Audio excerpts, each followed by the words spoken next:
Для того, чтобы растопить костер даже после дождя, вы можете собрать тонкие ветки, которые в самом низу под лапником.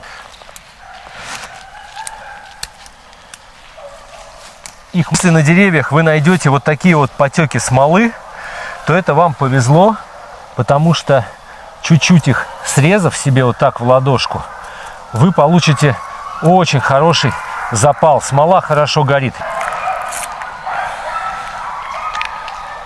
Возьмем тоненькую полосочку, что она будет просто быстрее зажигаться. Не забывайте, что огниво нужно обязательно почистить от вот этой черной смазки.